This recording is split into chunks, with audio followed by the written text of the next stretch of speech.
You're listening to Bush Radio.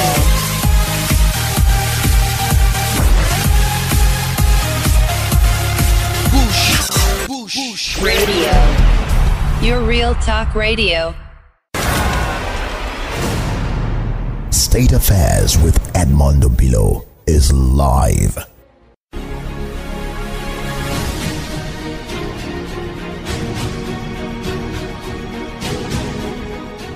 The program is State Affairs. My guest on this part of the program is the human rights lawyer, Femi Aborisade. Comrade Femi Aborisade, it's good to have you on State Affairs. Thanks very much for having me.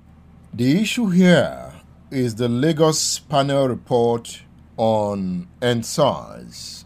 The panel in its report says that the atrocious maiming and killing of unarmed, helpless, and unresisting protesters while sitting on the floor and waving their Nigerian flags while singing the national anthem can be equated as a massacre in context.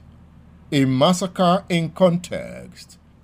By massacre in context, the report relied on the Wikipedia definition of massacre and the Webster Online Dictionary meaning of massacre.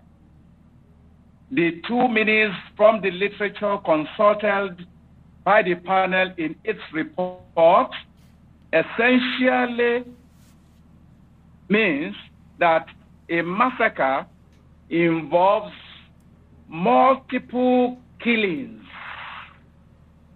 involving political actors of unarmed, peaceful persons.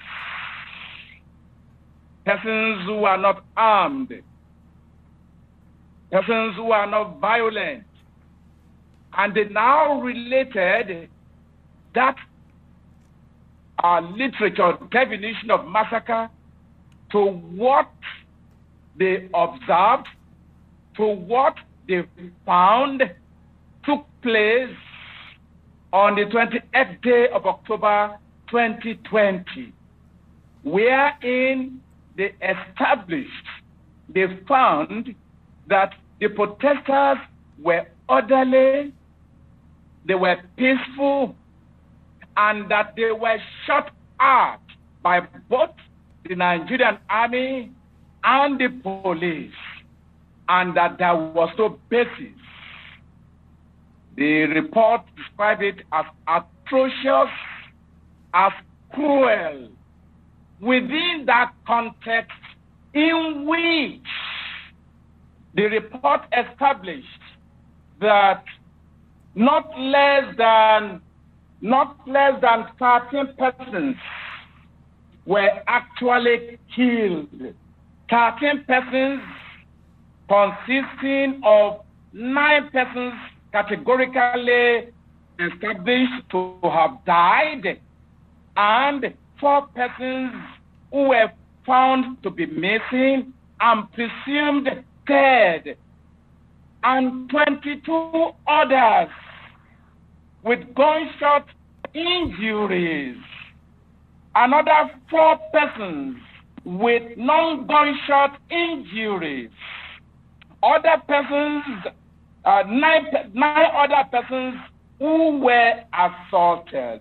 So that all together, 48 persons were established to have been brutalized, dehumanized, unconstitutionally, contrary to domestic and international instruments on human rights.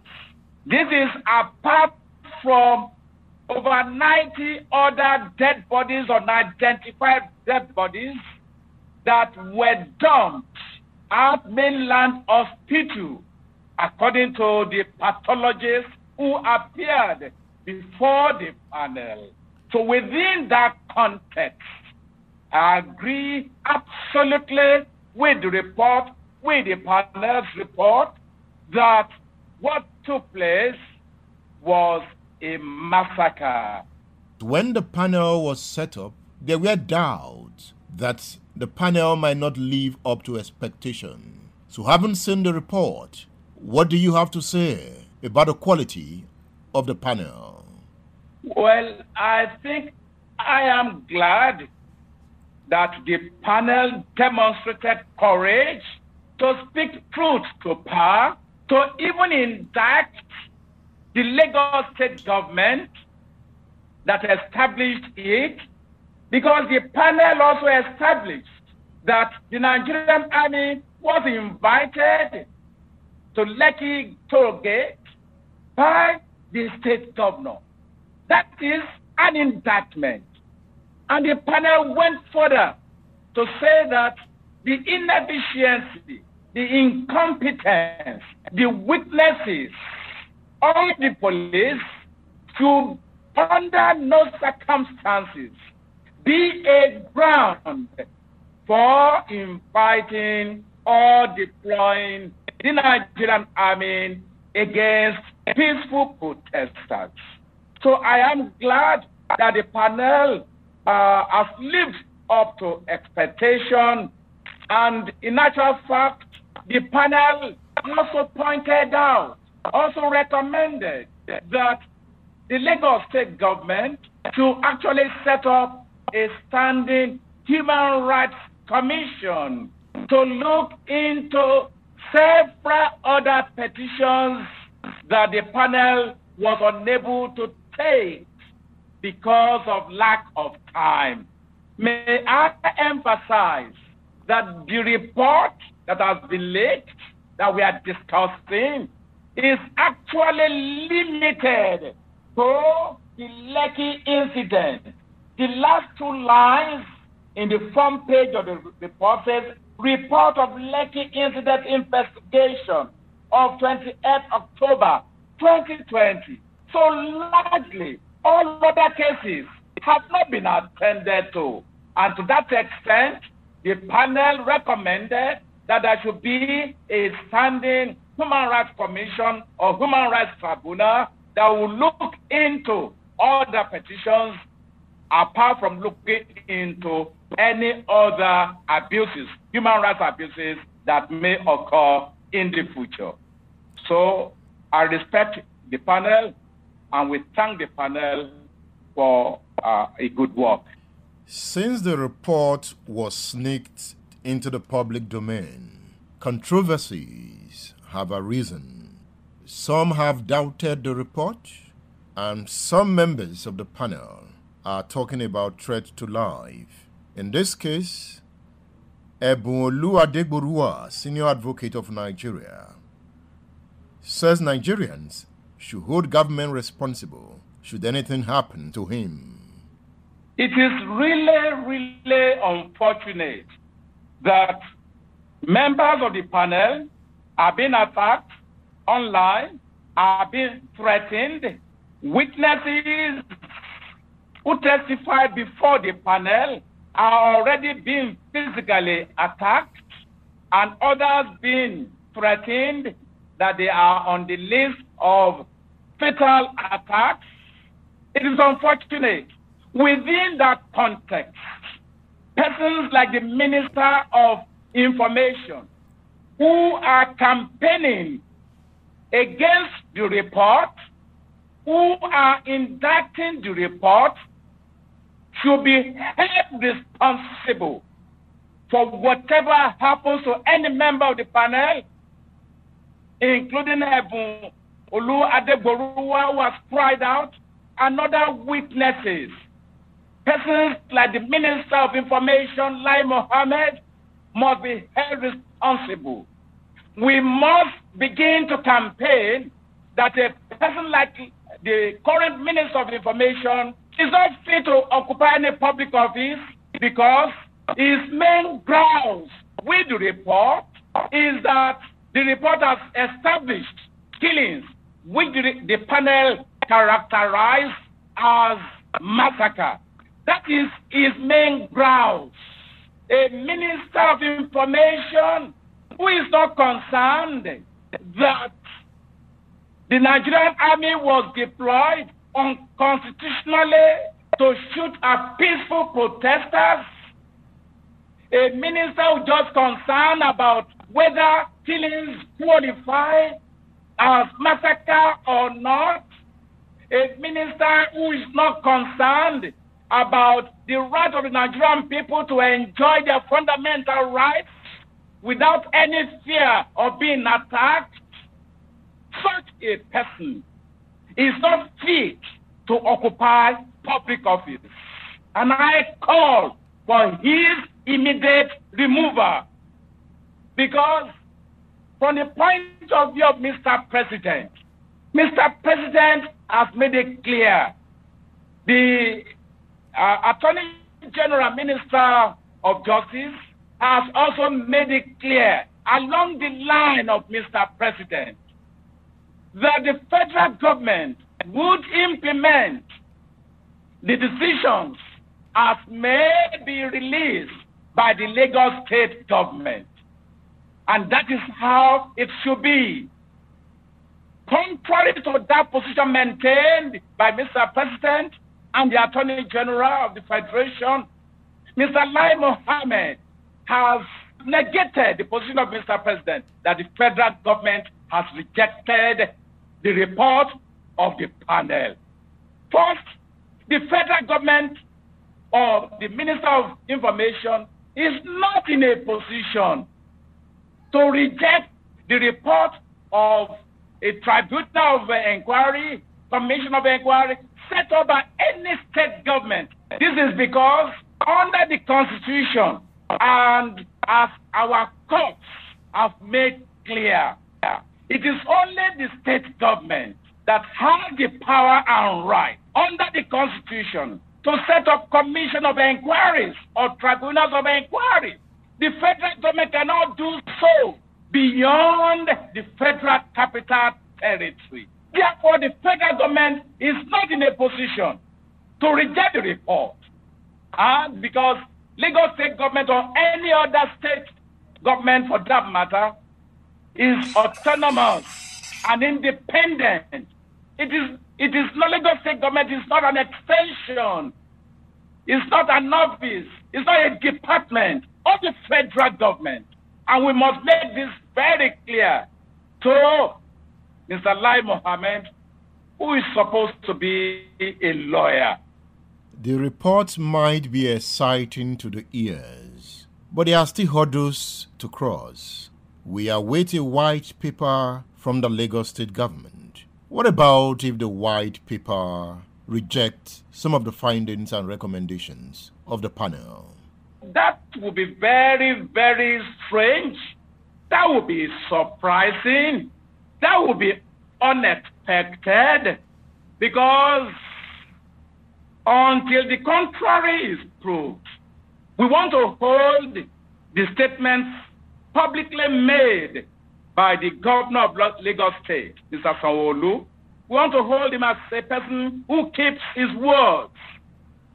He has made it absolutely clear that a panel, a committee of 4 persons, to be headed by the Attorney General and Commissioner of Justice of Lagos State, would be set up within 2 weeks, not to reject the recommendations, but to give effect to the recommendations. Lagos State government appeared before the panel.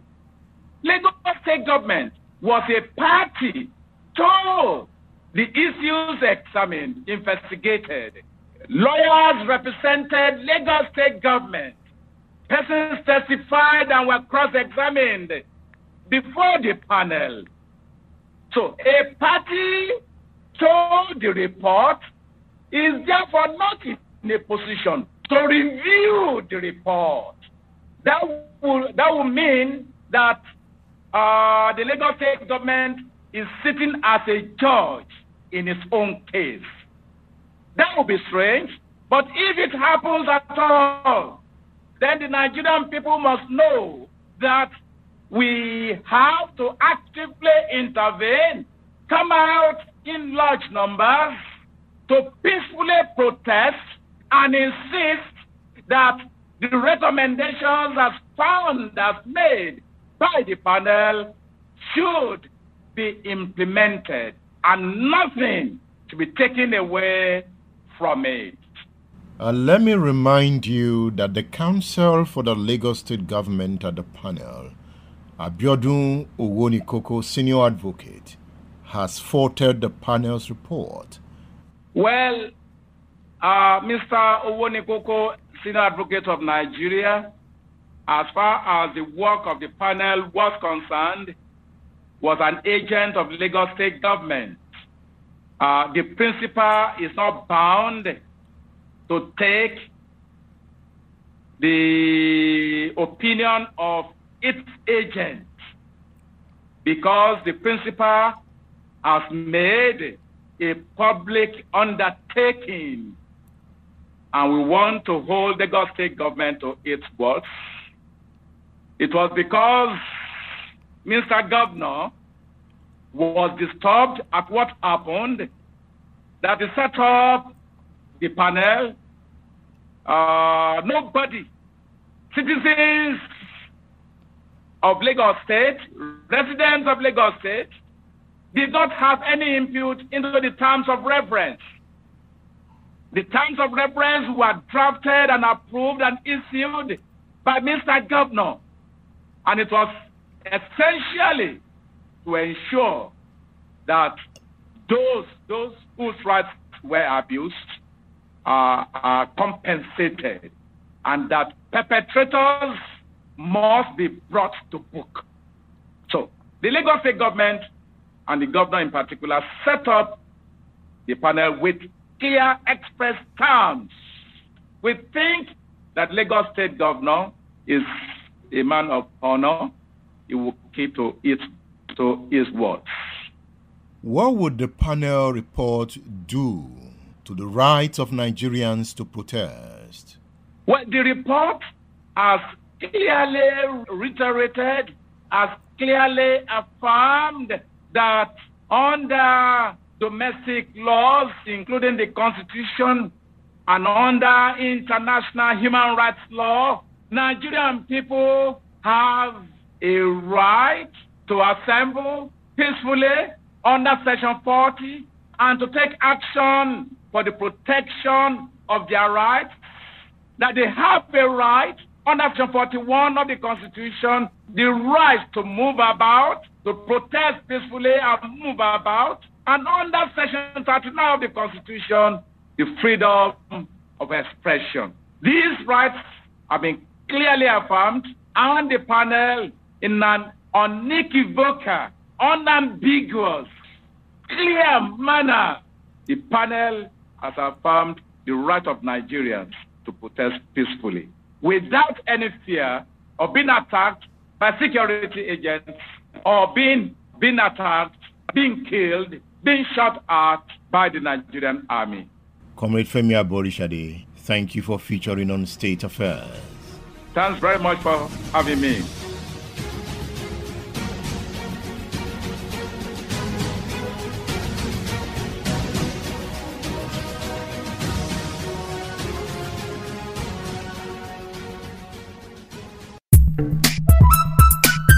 Bush Radio. Bush Radio. Your real talk radio.